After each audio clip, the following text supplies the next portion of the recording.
the Dark Ages, a colorful clan of nomadic entertainers roamed the land. They were known as the Klaun. Their traveling carnival brought only joy, a rare light in an otherwise dark world. But eventually, something changed. Their laughter became a disguise. Now, Jesper the Clown steps out of the shadows to reveal his people's beautiful but horrifying origin story. A tribe divided, two factions, a hidden war raging in silence for centuries. And today, that clandestine war is creeping into the unsuspecting world. Klaun, the story of the original Klaun tribe.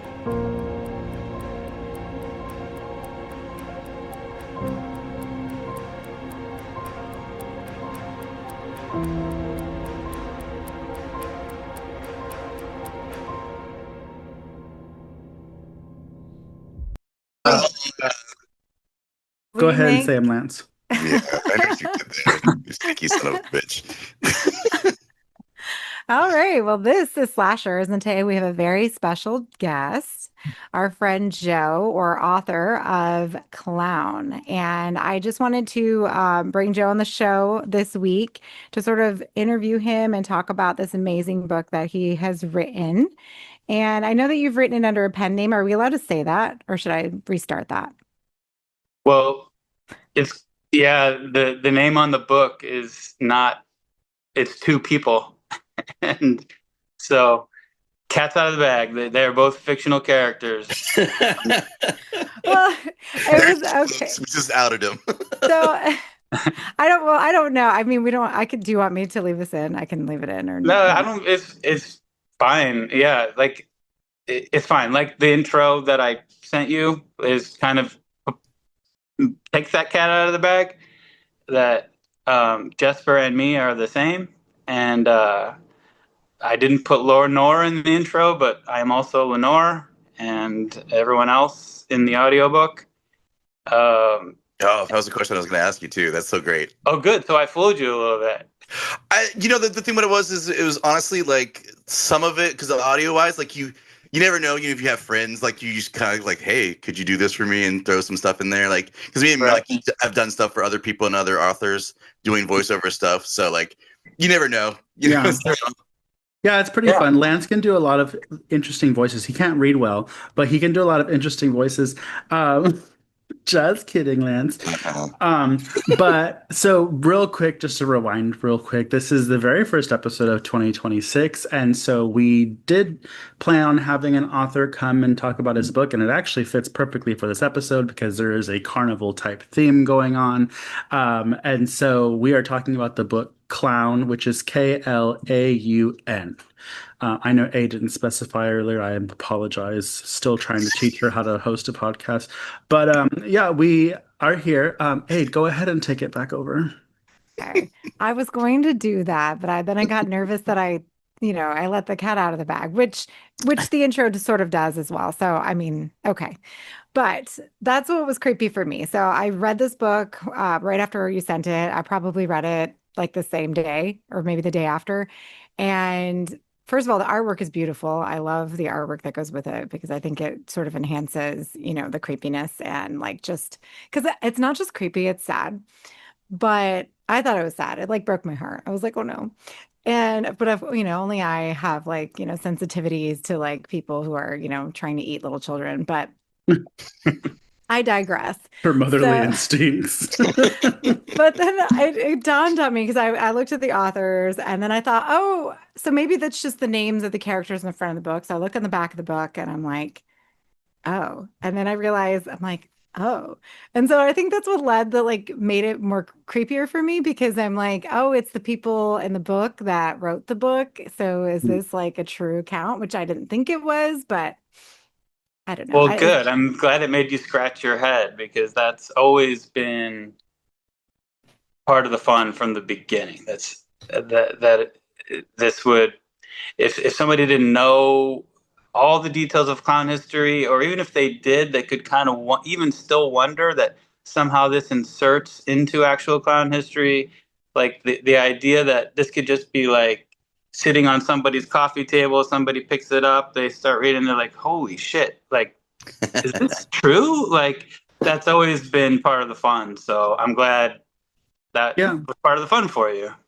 Yeah, Nice. and to kind of set up the premise for people listening, so in the story, and correct me if I'm wrong, is this considered a novella? Because I believe it's pretty short, it's like 100 pages.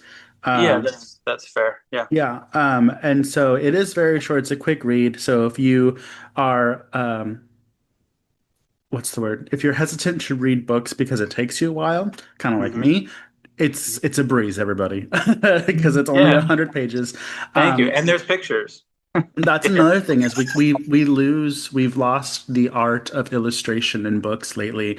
Um, I don't know if you're familiar with the author Brahm, but he's like the only person I know that actually puts illustrations in the books, in his books. And the illustrations that are in yours, I like them a lot because they do they do look like a classical, like you would see them in like a history book type thing.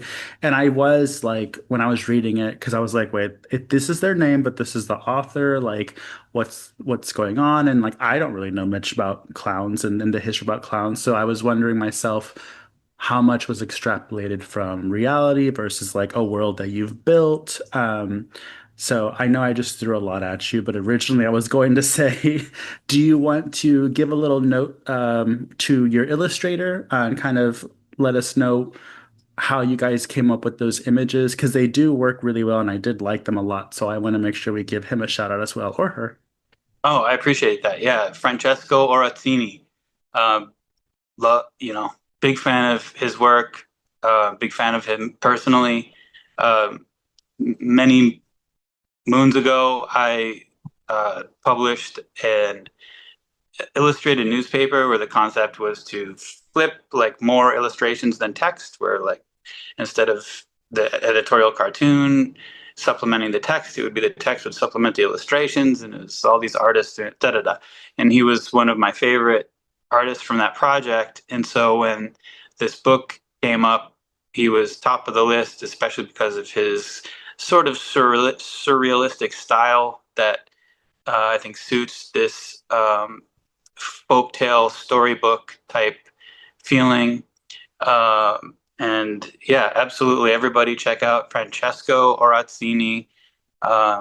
He's, got a website and everything else, and his style is very recognizable. And I could go on and on. I'm a big fan of Francesco. And conceptually, the ideas for all the illustrations were my own, and I explained and sketched them out.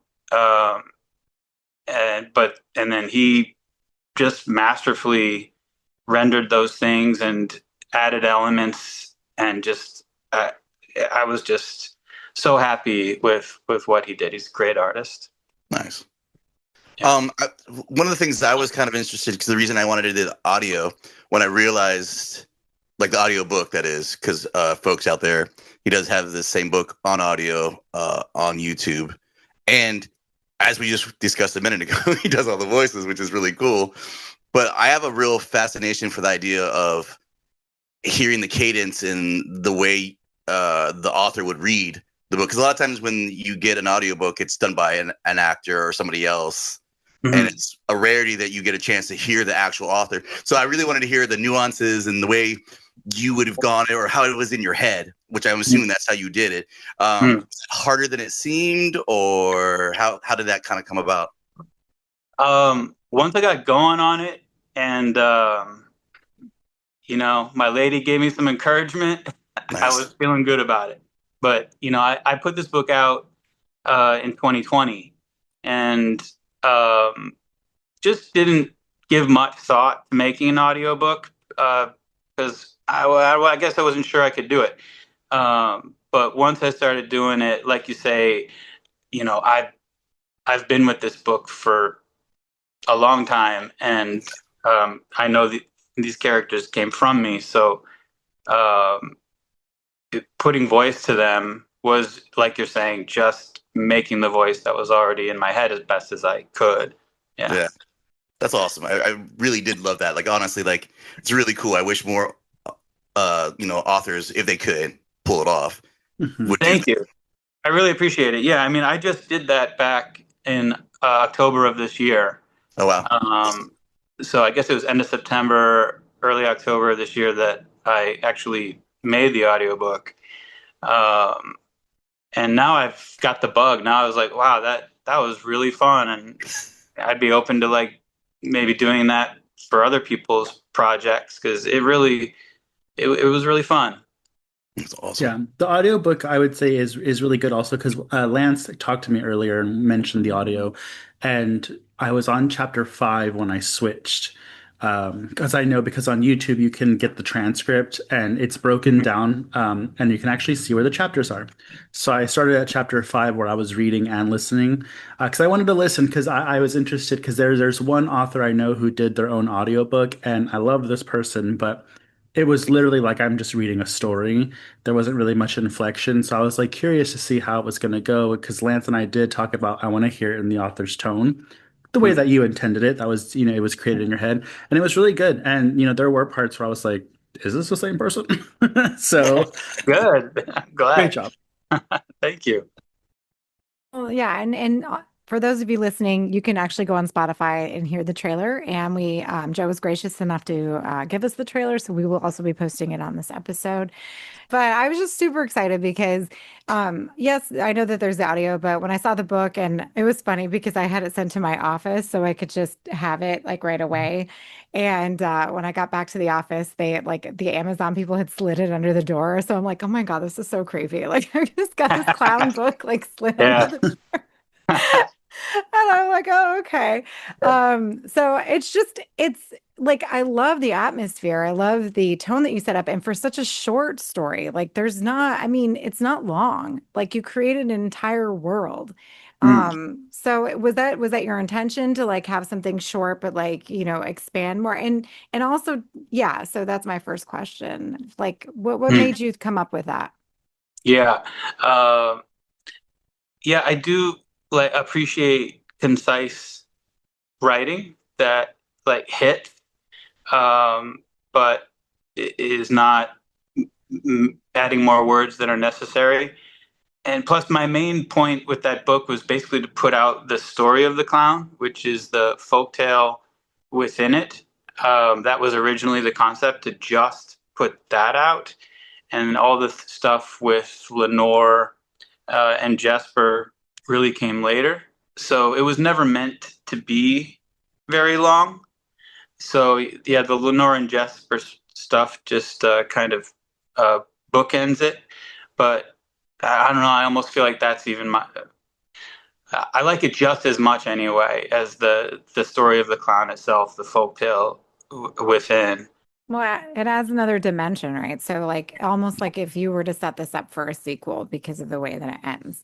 Yeah. And so, are you planning on writing another sequel? Maybe. It's always like a possibility. I've always kind of got it rattling around somewhere in the back of my head. What are Lenore and Jesper up to now? And it would really be Lenore's story moving forward. And there's lots of different themes. Like I appreciate that you kind of feel like it's dense, even though it's short. Like there are a lot of different themes that came up as I was exploring this idea of an ancient clown tribe and what their story was. And that all started as just a dream I had actually, and then I just wanted to explore that where that story would go from there. As far as Lenore goes, she starts off really rather down on herself, and as the story moves forward, if there were to be a second one, it'd probably have a lot to do with Lenore finding herself. I don't want to I might change my mind, but I feel like she might end up being something of a hero, and that would be her arc, you know. But she doesn't have that arc in place yet. So when you ask about a second book, that's one thing that comes to mind. Like, I'd like Lenore to kind of come into her own as this dark hero that I've imagined her as. But for now, you know, I'm really just happy to have this book out, and this story means a lot to me. I haven't spent a whole lot of time worrying about the sequel. Okay. And then, so you say that the clown story came from a dream. So is the lore like true? Is this how clowns became to be, or is this just all you? I'm so glad you aren't sure. Like I that. didn't want to Google it. I wanted to talk to you. So Yeah. It's almost like he doesn't want to tell us technically. He's like, I kind of want everybody to have this vibe that the whole red nose Right. thing where you did the little paint to the nose. I'm thinking to myself going, oh, I can believe that. Yeah. Like, if you're listening to this podcast now, you're going to know the truth, but that doesn't mean you can't give this book to a friend and mess with them. There are parts that are true historically, especially towards the end of the book when Jesper tells the like history of clowns in the United States. There are things that are line up in the timeline with the clowns starting in theaters in Europe and then joining circuses in the United States, like traveling carnivals, and there are things that line up, but all the stuff in the story itself are my imaginings of where clown culture comes from. Like, why do clowns have red noses? Why do clowns wear white face paint? They wear red noses because that started with just dabbing a little spot of red on the tip of their noses because a ruddy complexion with a pink nose was considered a healthy, nice look. And so they would do that to accentuate their beauty and vitality with a little dab of red on the tip of their nose. And the full body white makeup, well, that was because they were going into battle to kill and potentially be killed. And this was war paint, and they were covering themselves in white chalk to give their skin the pallor of corpses, and so that the army that they're attacking would conceive of them as undead creatures coming to take their revenge.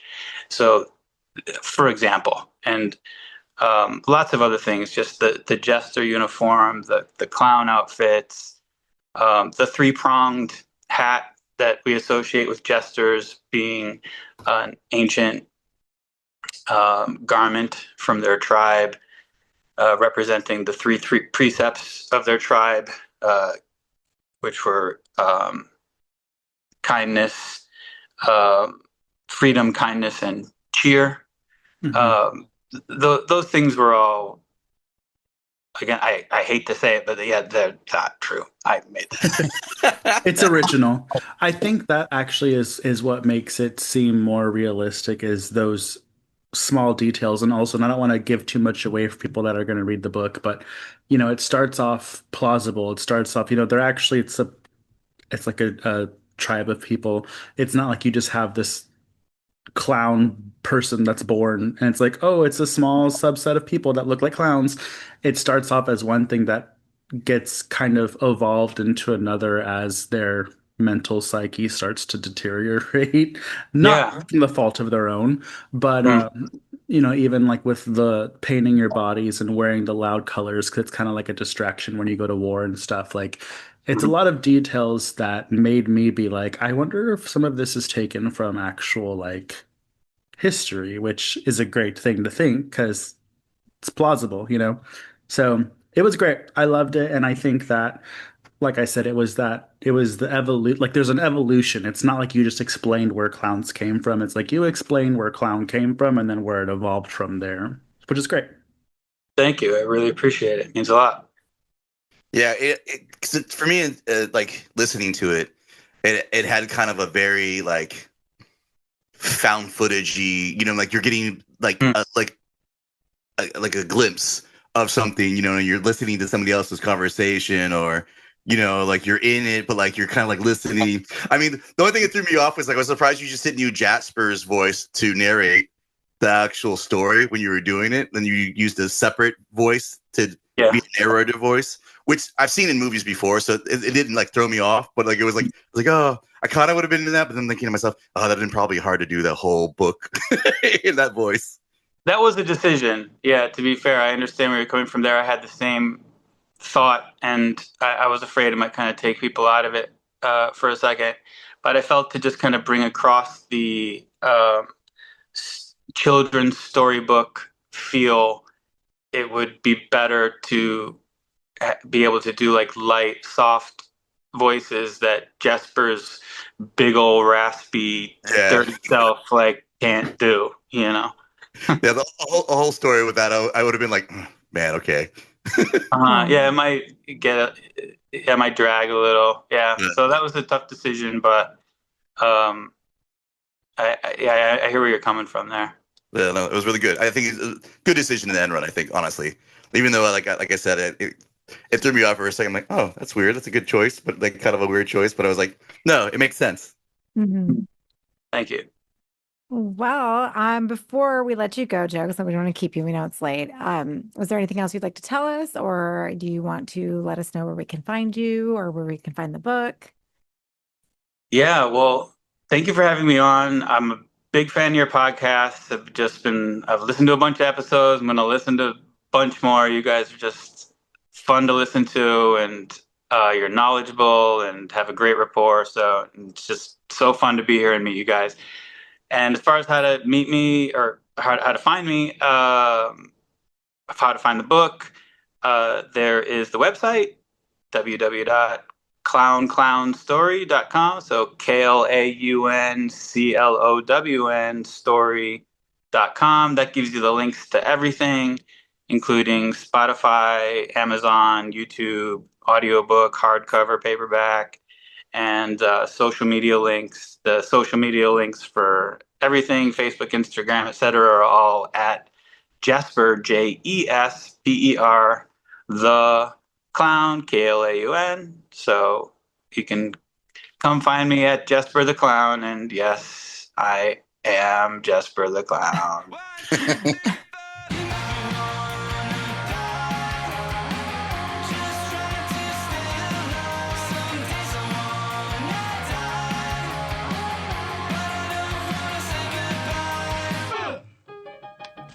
This is Jesper the Clown, a.k.a. Joe Benner. And you're listening to Slashers Podcast. All right. So I hope you're ready, sir. Yeah. Mm-hmm. What's going on, Slashers? Welcome to another sweet episode from your friendly co-hosts, Aid and Mikey. Say hi. Hi. I'm saying hello to the Mutant Goons from Beyond, and I would also like to wish my boo-boo Mikey, because today is his actual birthday, a happy birthday. Hooray! Thanks, Aid. And Lance. Whatever. I said happy birthday to you like everything I could reach you on, and called you. He did. And call me. Lance, yes. And Lance, this is our first episode of the new year, so don't forget. Yeah, that's right. Don't let me forget about that. Do you know what we're calling this month? Did we come up with anything for January? I don't think we did. I think we have different names for it, because I saw what Aid named it, and I was like, that doesn't make sense.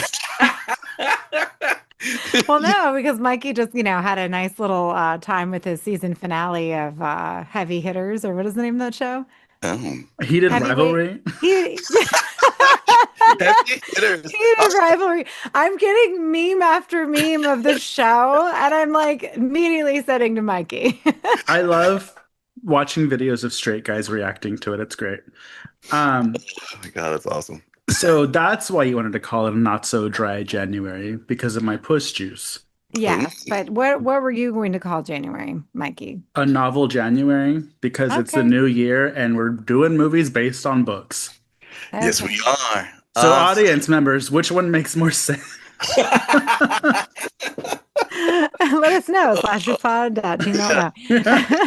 It won't matter anyways. We'll just Yeah, call it. I don't check that email, so have fun. Lance is gonna just say January, so whatever. True. Anything going on with you that is new? Seen anything since the last time we talked? Honestly, You know what? Stranger Things, Duffer Brothers, Ooh. stop stressing me out. And it's not for the reasons why you think I'm stressed out. There's 3 more episodes I have to get through. Oh, you haven't seen the other 3?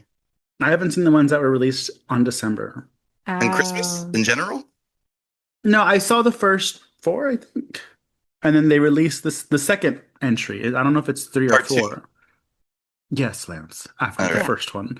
No, but it's just, with the first block of shows, the last 15 minutes were great. Everything before that, except for Miss Wheeler's Wind Up Wednesday, like, I was like, y'all, let's hurry it up. Because I could have just seen that scene and the last 15 minutes, and I would be caught up. And I'm like, we don't have to fill this hour slot if we don't have to. Let's get her done, boys. Get her done. So, Abe, about you? I did watch that movie, It Ends. And when I say I watched, I fell asleep 3 times and that shitty fucking movie was still on. Jeez. What So movie is that? do not waste your time. It's a Neon, distributed by Neon. It's brand new. It's about friends on a late night food run become trapped on an infinite motorway with otherworldly terrors lurking beyond. Literally, they're in the fucking car driving the whole movie. Oh. And every time they stop, all these like epileptic people keep hitting the car. Are Oh they my God. zombies? Yeah, they're epileptic I don't people. know if they're Lance. dead. I don't know. I don't know if the people in the car died and they're in hell. I don't fucking know. I don't care. Boring as hell. Like it was like, and I don't like to say this about a lot of movies. Like I usually enjoy a slow burn, but if you're gonna put me to sleep 3 times and wake me up every time you have a jump scare, and then I fall right back to sleep immediately after, then there's a problem. Might as well call it Bill Okay. Cosby. You know what I'm saying? Jesus. All right, but that's all I have to say. It's good to know that we. How about that? For this week's movie/novel movie, we're doing Something Wicked This Way Comes. I enjoyed this movie when I was a kid. Honestly, this is one of those movies. I know you guys always talk about movies that you guys have had that like were scary for you as a kid. You know what I mean? And I'm always like, you know what I mean? But obviously I didn't see it at the same time frame. This would be this movie for me when I was growing up. And I don't even know if there's a reason I have tattoos, because I always thought it was the coolest scene when he starts moving his forearm and he's squeezing his hand and like there's like this shadow that moves. Yeah. I literally was like, that's the coolest thing ever. I want that so bad on my arm. What's it called? A kaleidoscope? For that scenario, I think it is kind of like a kaleidoscope. I'm sure that's what they kind of probably must have used to get the look for it, for the effect. But this movie, in short, basically to give a small synopsis, it's basically a small town in the middle of nowhere, kind of a train carnival comes into town, an evil presence is involved. There's a guy who walks around with lightning rods, which is an interesting thing, but it makes sense later on. But yeah, in this movie, I had a lot of really kind of popular actors are still doing stuff today. But it's kind of a cool carnival, wicked kind of comes into a small town kind of thing where your dreams can come true, but you pay a price. And that's kind of the gist of it. What did you guys think of the movie in general? Lance, can you tell us the name of the film for our audience? I did earlier. You did? You just weren't paying attention. I'm going to leave that in too. There's a reason why I modified fine. the end of outro. You'll see. But, like Lance says, there's a evil lurking presence that comes in a train with the carnival. It's almost as if something wicked this way is coming. It's a novel it's a novel from Ray Bradbury. When did it come out? 1984? 3? I actually had that. I sent it to you guys initially. I think it's 83, maybe. Don't get mad at me for having the facts. I'm not the host. No. I know exactly. I sent it to you, bitch, please. He gets all brave because Aid stepped away for a moment. Anyways, yeah. So the film is from 1983, based off Ray Bradbury's novel. It's actually pretty, I guess you could say interesting, but it's pretty detailed, the history of what Ray Bradbury had to do to get this movie made. Um, a lot of people didn't want to finance it for some reason, and then somehow he was like, cool, we're gonna get it made, and then like Disney got behind it. It's the last movie that says Walt Disney Productions, because now it's Walt Disney's Presents. Just a fun little Uh, fact. But watching it, I will say this is the first time I've seen it. oh, really? Yeah. Do you think? I mean, just that is a. It's probably like Disney's best attempt to make a horror film. I mean, it is a horror film at the end of the day. It's kind of weird that it is Disney. Um, Yeah. I wish so. Originally, they had the same guy score it who scored Alien. I believe his name is James Horner. Is that his name? Um, and they were like, "Oh no, this is too almost like somber. We need something jollier." So they replaced it with what they have now. But it's a beautiful movie. It's so strange. It's almost like it's very. If I want to put it in the classification of like a Christmas movie because it's very atmospheric. It's almost like the town square and all that stuff. Yeah. But instead of Christmas, it's fall, not even Halloween. S- Well, they do have the pumpkin scene though too. You know what I mean? Like, so they were cutting pumpkins. So I think it's supposed to be, but they don't really mention it again. yeah, it's a Well, very they do mention that the boys' birthdays are on Halloween, so they're excited that their birthdays are coming up. yeah, but it's beautifully shot. I love the sets. They have I don't know what that thing is, but the thing that the dad keeps lighting his cigars with, that little Mm. finger with the fire coming out that sticks out of the side of the building. You know what I'm talking about? Oh yeah. For the cigar place where it's already like lit, Is that basically. what that is? Because I was like, Yeah, what is that? Yeah, it's a cigar lighter that's lit and everything like that. It's just on all it's the really time. yeah. Basically, it's like he just has it going. Which, like, you wonder how much gas he had to use for that, because that's the only way that would probably work, or like a I mean, oil it's lantern. like what is it? What some when they used to light buildings with gas lanterns, gas lights. Yeah, the lights and everything like outside. I mean, it kind of has that kind of neighborhood kind of a vibe to it. Did you like the town? Did it seem like it was something like a really tiny town? Supposedly, from all the really good notes I got here, let's see. It's the The same title town they was used in Bogans or Boogans. yeah. No, it got really some good notes here. Where let's see. The title was taken from a line in Act 6 of William Shakespeare's Macbeth. Let's see. By the picking of my thumbs. By the pricking of my thumb, something wicked this way comes. It's from one of the witches in Macbeth. Mhm. I didn't need you to read that, Lance. It's okay. But obviously that's a prolific part in scene in Macbeth. And so, having that title, I don't know if it's sort of like if Ray Bradbury kind of is up his own ass feeling like, oh, I'm that good, I can quote Shakespeare as a title for my book, or if that was just like something cutesy he was using. Because the only other thing I mean, he's written a ton of books, but the only other thing I know that he's done is Fahrenheit 451. So Yeah. Mm. He kind of yeah, I think he did like he's done there's a Halloween tree, I believe, and there's another like Halloween book that he wrote. So I guess he just likes this time of year, which is great. I do too. But oh yeah. the movie, like I said, the sets and everything is like really visually stunning. It's really interesting to look at. It kind of gives me a nostalgic feel because it does feel very old school type Yeah. of not just film, but just kind of like a fantastical type of film. But I mean, it's a very small town, right? And it's sort of I don't know if they recycled it. I don't quote me on this, but it does look a lot like Stars Hollow from Gilmore Girls. And they did film it in California. I think they filmed it in Burbank. So, I mean, very well could be Yeah. because I know they use that town for a lot of different things as well. They just don't tear it down. They They said just it was reuse it. Vermont and Walt Disney Studios in Burbank, California. So it was a little mixture of the two. yeah, and I don't Mm. know about Stars Hollow, but I do know that they reused that town square in the movie Boogans, which is another Disney horror movie. Yeah, and it Mm. also might be as the Burbs with Tom Hanks. I'm not familiar with his work, but I will say where That it was good. starts, this is where we're going to get into what I did not like about this movie. Okay. This movie is so horny for a Oh children's my movie. God. These men, I'm like, is anybody just not thinking about sex here? And we're not even talking about like, rapscallion teenagers with their skateboards and cigarettes, talking about girls in poodle skirts. These are like old dudes.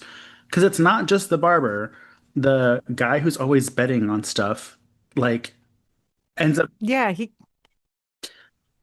he keeps talking about Cuban women and their plump thighs, and I'm like, what the fuck am I list? This is why, because I was texting you both, and I'm like, why are these horny old men talking at the beginning of this movie? Oh, 1983 for children. Right, but here's the thing too. Also, he becomes the bearded woman. So did he really just want No, to? that's the it barber. was the other guy. The barber Right. becomes the bearded woman, so he clearly has some kind of proclivities. Yeah. But That's what I'm that was saying. But It's back ahead of his then. game. also, he looked like a No. gay bear, and then he's like naked with all these ladies around him. And I don't know if it's just me, but shout out to Pam Grier who plays the witch in this movie, Yes. beauty queen. But I'm like, all of the evil women in this movie are like brown. Not just Pam Grier, but even like the dancers. I forget what they're called. Um, I was The like, gypsy The dancers. ballet the dancers. ballet dancers. Lance, please, we don't say that word. Um, Oh yeah, that's right. We don't do that anymore. but That's only in a Cher song. Mm. But you're talking about the cigar shop owner yeah, because he turned, and that's another thing. Like, we have some cultural appropriation because they turn him into the cigar yeah, Indian at the. native. Uh, Yeah. well, and then also like I just feel like these guys are lame because even like the football player who lost his arm and leg, which in reality we learned this actor actually did lose his arm and leg in a car accident where his girlfriend passed away. So very sad, but he was able to use it in this movie. Mm. He's like obsessed with his like football heyday. And I'm like, why is everybody so obsessed with what they can't have? Which I guess is this. Part of the story. It reminded me of like Needful Things by Stephen King, where you get what you want, but you have to, something bad happens. Because Right. then we Yeah. have the teacher who I was like, is that the grandma from the Beverly Hillbillies? It's not. But they were like, they said she used to be the most beautiful girl in town. Ew. And then so she gets her beauty back, but she's blind, which is fine. You can still get that pussy smashed.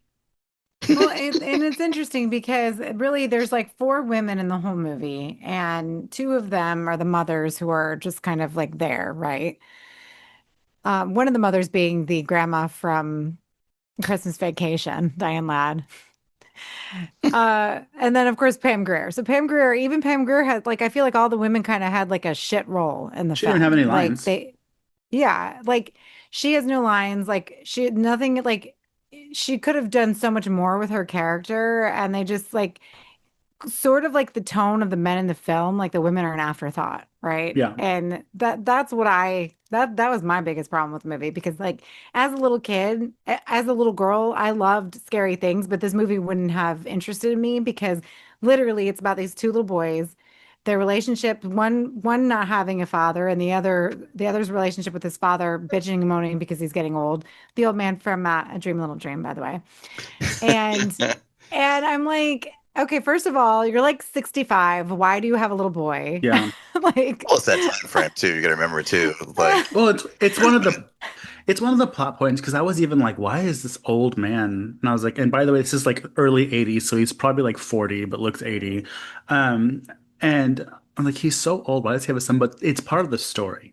I yeah, think with the character, you're concerned that, oh, he's gonna want his youth. Um, but that doesn't work out. I will say though, shitty dad, because the boys are running away from the evil carny guy.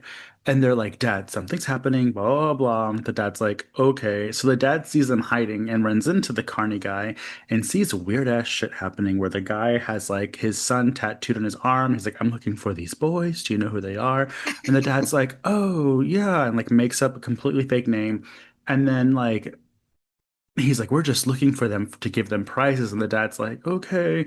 And then the guy leaves, very ominous. The dad knows something's up. And the little boy's like in the grate under him, like terrified. And they're like holding hands. And I'm like, the way I would have killed that guy right then and there. But that goes along with the fact that he's old. You know what I mean? Like, I think they're trying to keep the factor that, because I mean, the part of the story in this movie is where he's talking about there's a moment where his son falls into the river and he couldn't even save him, and then the other boy's father, I guess, when he was still around, is the one that jumped into the water with no hesitation. And then he goes into this whole thing, blame my father for not teaching me to swim and telling me, you know, it was a sin or all these other things. You know what I mean? Like, well, like, so my muscles age, my Glock don't. You know what I'm saying? So, Well, and this is my thing. It's like, you know, the whole premise of this is this man feels like he's getting old and everybody's like, oh, your heart, the whole movie, your heart, your heart, your heart. Okay, it's not his heart. He's just a bitch. Okay. Like, let's just call it what it is. Like, couldn't save his son, still can't save his son, couldn't save his son, like, you know, and then at the very end, like, kind of saves the son. Like, the oh, kid he pretty decides much saved I'm gonna himself. hop, skip, and jump and save the other boy who's not my son. And that was like, they're sorry, Lance. I know you love this movie. no, but that's his redeeming thing, you know, because the other father saved his son, so that's his moment to save Yeah. that guy's son, like in repayment and back into the you know, like helping Yeah. out. Like, I mean, my thing is also too. I mean, some of the stuff in here is like amazing, where you're seeing him squeezing the hand, you know, and the blood's coming out and it falls on the kid's face. Yeah. I mean, imagine seeing this as a kid. You know what I mean, with all these things going on. The magical moment where they have the what is it called? I'm going blank on it. With the horses, The carousel? The carousel, where it's transforming you back. So there's all this like sorcery and stuff that I was talking about before with like Deathstalker kind of stuff. About all like, it's one of those things where it's magical and it's like these two kids. It's like it gives you like Goonies, but a horror version of it more so. And so that's what I'm saying when I talk about the movie here. It's more of those things that I'm attracted to, in the sense that it's like mystical, you know, when they're in the library. Maybe it didn't get put together well, but I mean, Pam Grier's character was spooky. You know what I mean? She was awesome. The guy who plays Mr. Dark, which actually happens to be the guy that played the father for Pirates of the Caribbean. He was and he's also the High Sparrow in Game of Thrones. Yeah, exactly. But I mean, shame. Yeah, you know what I mean? Like, it's like, so a lot of this stuff is, to me, was like magical. I mean, you guys didn't see anything that you thought was like kind of like if you were a kid, like would you watch this with your kids, Mikey? Yeah, but you know what? Now that Aid mentions it, this isn't really a movie for girls. And I don't mean that like in a sexist way, but like I don't think my kids would be interested because it's the point of view of boys. The women are kind of not, there's no strong woman figure except for Pam Grier because she's evil. And she's not even strong. She's like more mystical and menacing. She's beautiful, but you know, women are more than that, Lance. But she held all the power, though. You know what I mean? Like for all purposes. Not really, because she had to listen to High Sparrow bossing her around all day, so she couldn't even. She didn't even have her own free will. Like one of my favorite characters was the little person. Oh, he was cute. There was a lot of them actually. Yeah, they had like I think there was 3 or 4 little people in the movie, which I thought was pretty cool. But speaking of the carousel that goes backwards, I kind of have like a weird connection, and it kind of falls in line with the month theme. So, when we reviewed Funhouse in the novel, the 2 characters are getting divorced and they're carnies. And the way that they get divorced in the carny world is you ride a carousel backwards to undo the marriage, basically. And I was like, oh, so when I saw the carousel going backwards, it reminded me of Funhouse. And I was like, oh, that's cool. You know, and even the whole like aesthetic and theme is very Funhousey. And I know what you're going to say, Lance, because I'm about to say it. The young boy is in Funhouse. The little dark-haired boy, I forgot his name. He's in Funhouse. Yeah, he's a perverted brother. See, everyone's a pervert in this movie. Actually, he did that before he did this. So. He did Funhouse first? Yeah, Funhouse came out before this. That's interesting. Yeah. And it's but to your point about the whole horror thing, there is the beheading part was pretty scary. And then, of course, the part with the spiders. And at the time, Walt Disney Productions was trying to get away from their animated, like just only being known for their animated tales. They wanted something, darker. And this is right before it turned into, because it was still Walt Disney Productions, Mhm. and this is before it becomes Walt Disney World Presents. Presents, whatever. And but like the scene with the spiders when the boys are in the room, I mean, they're noticeably older, right? And because they had to like do all these reshoots, and when they did because this film was like they had so many fucking problems from start to finish. Like it took forever to get made. Like they were gonna make this back in the 70s. They wanted to make it. In fact, Kirk Douglas was supposed to Mhm. produce it, and he was supposed to star in it too, I think. His And son. if you don't know who that is, that's Michael Douglas's father. And then Peter Douglas is still, tied to this one because he produces it still, but the other son. And like I just having the boys that scene, that was an effective scene, but they're clearly so much older, like their voices have dropped.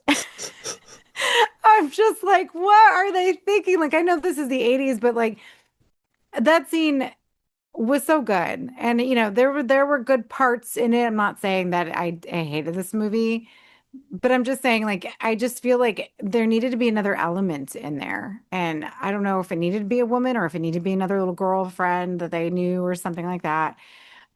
Because literally every woman character in the movie was just, and I'm not trying to be like overtly feminist here, people, but it's like it's hard to get into it. Like I didn't care. Like I don't give a fuck about this kid and his father. Like I don't care. Mhm. I think with this, because unfortunately, this is one of those things where I watched it as a movie and I just happened to know it had a novel, like it was a book.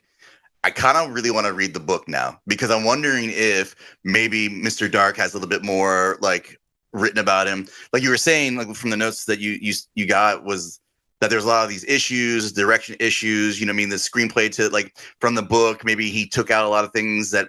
I mean, again, we're talking about Disney here, so what you got in there for horror was probably shocking, especially for Disney at that time. Yeah. And then for I mean, who knows? Maybe there's a reasons why they didn't want to make it happen because it was horror and horror in general. A lot of people didn't want to put that out as much, you know. Well, I mean, before that though, Disney's always had like a very dark tone. Like Snow White, for example, when she's lost in the woods, is horrifying. And that's the ride at Disney World, right? Yeah. Like you're basically her getting lost in the woods and all these things are coming at you in the dark. It's like the most terrifying ride in the whole park, more so than the Haunted Mansion.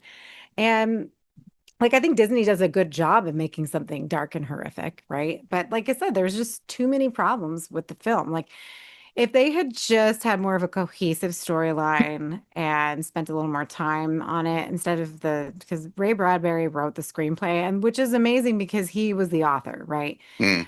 If somebody else had written a screenplay for it, we probably would have gotten a completely different movie. Now, I've seen this book several times, and I've always like tried when as a teacher, I've always considered because we have class sets of it in the school. I've always considered reading it with the kids, but like I said, I just don't know if the kids are going to be able to identify because even though this was filmed in the 80s, it's clearly set way back in the day. Like, look at the phones they were using, right? Yeah. So it's in another time. It's two white boys in a nice little town. Like, the only thing that kids could probably identify with in this movie is the little boy not having a father. His father was a drunk and took off, right? So, And his like, mom that's realistic. trying to get a new dad. And yeah, and then maybe some of the older men in town being perverts. That's pretty realistic. Oh my god. I don't know. And then the bar, like, I don't know. I don't know how the guy with one arm and one leg was a bartender. Like, Damn. how did he run the saloon? I don't There know. it is, folks. He doesn't like handicapped people, and they can't do I no don't know. jobs. There it I'm is. not saying he can't It's like do a it, but he was always throwing the fucking football around. Like, dude, make me a drink. Like, what are you oh my doing? god. Damn. I will But say that a part that made me laugh in the beginning, probably the biggest role of the biggest scene for a woman was when I think it's the blonde, yeah, the blonde little boy goes home and his mom is like in bed with the cat. And she's like, I just can't do anything today. There's so and such in the fridge. And she's like perfectly fine. She's just like, and then he's like, Mom, I'm buying a lightning rod. She's like, don't play with me today. And I'm like, that's me in 10 years. just doesn't get out of The bed. She's like, way- she's a mess. That's hilarious. the only way she gets out of bed, and this is just, dear, like this is just how women were viewed, right? Or at least this is how Ray Bradbury like presents these women, right? Because the only time she actually does anything is when she meets man at the end, right? Yeah. And she's got a date in the house, and then at that point she's like, "We already ate dinner." Well, this is And also I'm like you said, this is supposed to take place almost like in Charles Dickens times, like the 40s or something. So like maybe that's just how women were forced to act back then, like no autonomy, no independence, just like feed your kids and pet your cat. Um, and it was, but again, I shit on it a lot, but it's not a bad movie. I really liked the way it looked. Um, it's just like in the 3/4 mark, I was like, okay, kind of like Stranger Things. I'm like, let's get her done, guys. But another interesting fact is Stan Winston, who, if you've listened to the podcast, you would know I learned who that was by Egg yelling at me for not knowing who it was. and I'll do it again. He was brought on to build some of their effects, but only one of his effects stayed in the movie, which was the Mr. Boy's head. Dark Oh, dying The what? ultimately on the carousel, the best looking thing. that was sick. Everything looked too grotesque for Disney. Yeah. So Oh, that was really good. Yeah. Yeah. here's a trivia for you guys. Who do you think? There was actually Bradbury actually had two other choices for Mr. Dark before he ended up going with Pierce. Who do you think it would have been probably for that time frame? Bridget I Bardot. guess. Probably not. Great. Well, I know one of them is Christopher Lee. I can't remember the other. Yeah, the other one was actually Peter O'Toole. Oh, okay. So Yeah. it's not familiar with He's his like voice. famous. You know Peter O'Toole. You know who that is. That's the old man from isn't he? Oh no, I'm thinking of the other Oh, I guy. should have said Jared Leto because that's what he kept reminding me of the whole time. Now, Yeah. the way he has, yeah, Like no, if we I had can to totally see that. remake it, Jared Leto, I know everybody hates everything that you're in, but you'd be perfect for that role. That would be honestly solid. Yeah. Solid choice. You can imagine. Oh my gosh. Let's see. Love I'm trying to see some other really cool trivia things that you brought up before there. Well, Stephen King wrote a rejected adaptation. So I wonder what Stephen King would have given us had he done it.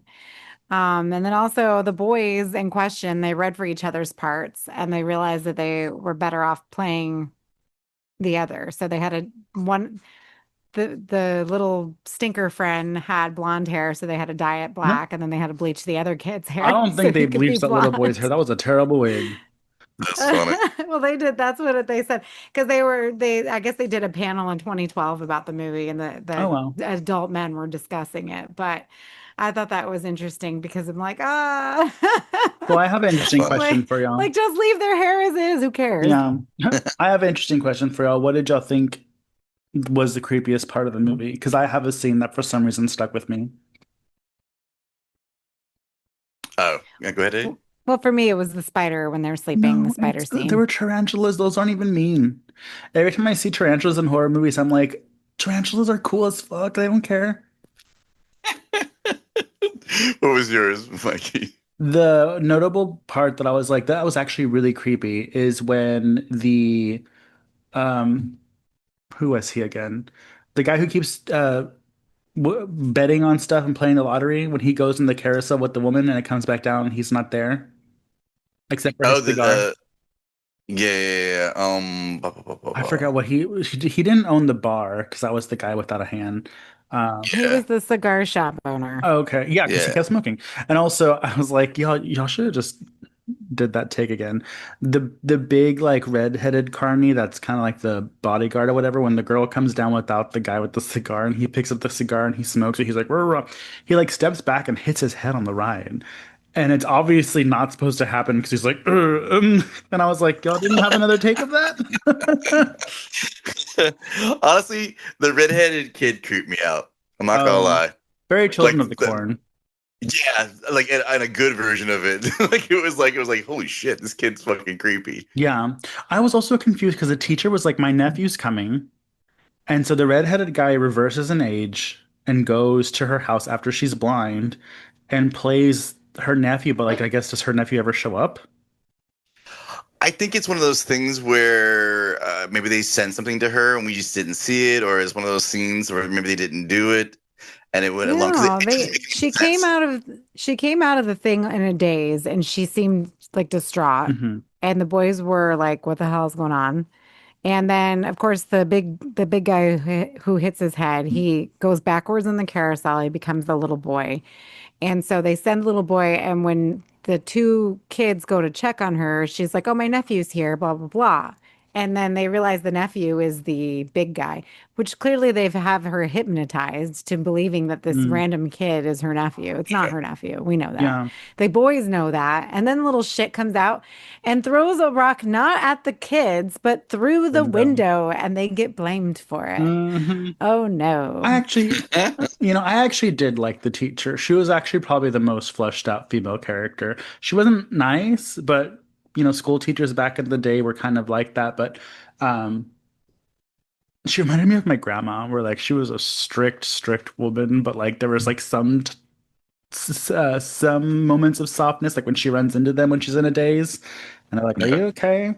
Um, Well, I mean, also too. I mean, it's like she was nice at the door, like when she realized they were there to check on her. You know what I mean? yeah, They're like, she was like, "Oh, that's really nice of you, go." yeah, And and so the kid threw the rock in the window, and then she's like, "You fuckers!" yeah, I'm gonna cut your balls off, whatever she says. Um, um, let's talk about this part.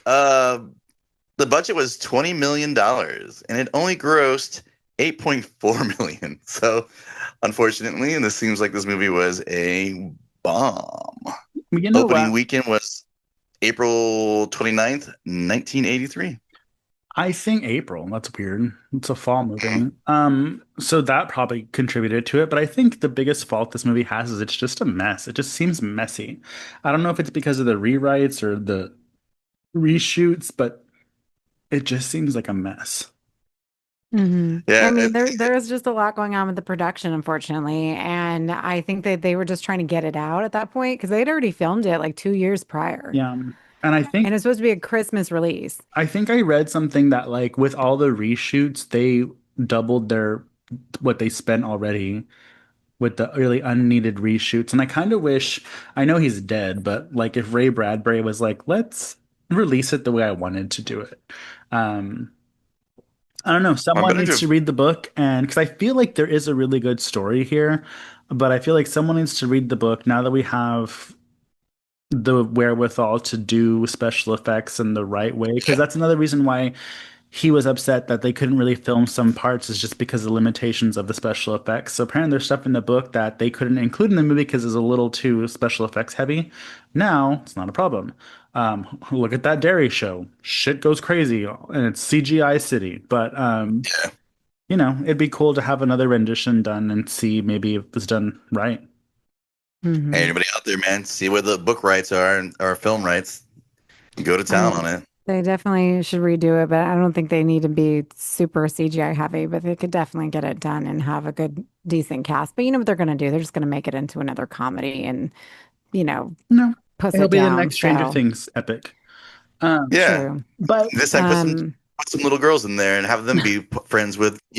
That way we can just have that change the story. scenario. It doesn't really have to like I don't think you're gonna fix the story by adding girls. Just be more mindful with the women that are in there. Um, Well, right, but I'm Mhm. saying they could have been fleshed out more in his book. That's what I'm saying. oh I mean, yeah. we're just making an assumption that because of the movie. Well, I don't know, but like I said, they have to do something to make it like, to be accessible for everybody because, like I said, this movie is good for like boys and their dads, right?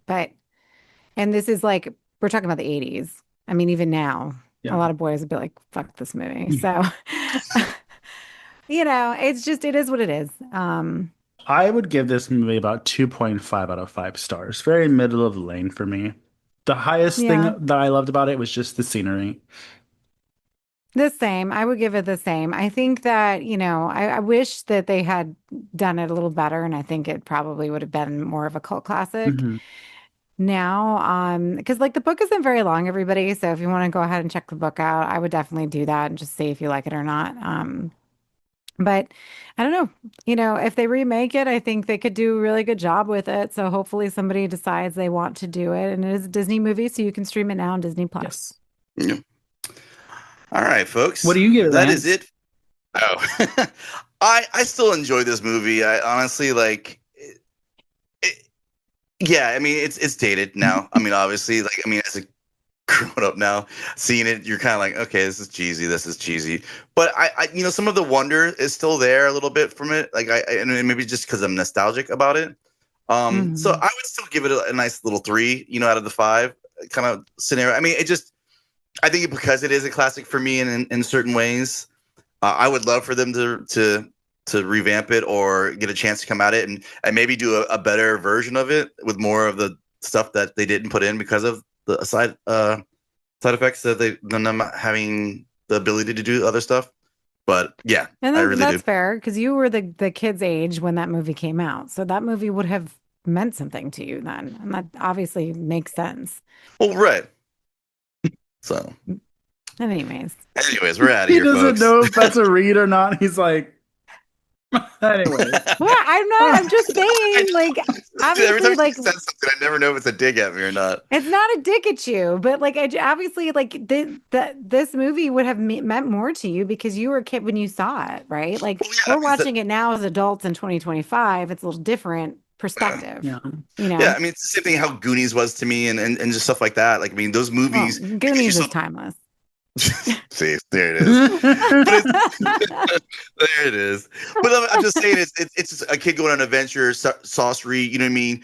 At that time, wanting to be older than you really are, because I understood that kind of vibe from Jack's point of view. You know what I mean? You know, you hate people looking down on you. You know, so there's a lot of things there that any growing child would be into, regardless of your sex. I mean, you don't want to be looked down on. You know, so I kind of figured that out with those kind of things. But as an older, I don't give a shit. I'd rather be younger, like the old man. Oh my So God. there it is. Anyway. Here we go. Well, that is it for this week's Slashers podcast. Please, please exit the podcast in a common spooky fashion. Jesus Christ. See, I'm just reading this for the first time, folks. Oh my gosh. Hold on. Okay. No, we're keeping it all in. Motherfucker.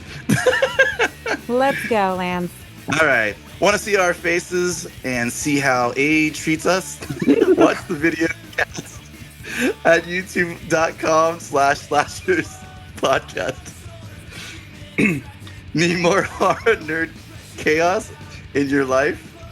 Slice deeper with The Comic Shop, our monthly deep dive with Joe from Much Ado About Nerdy.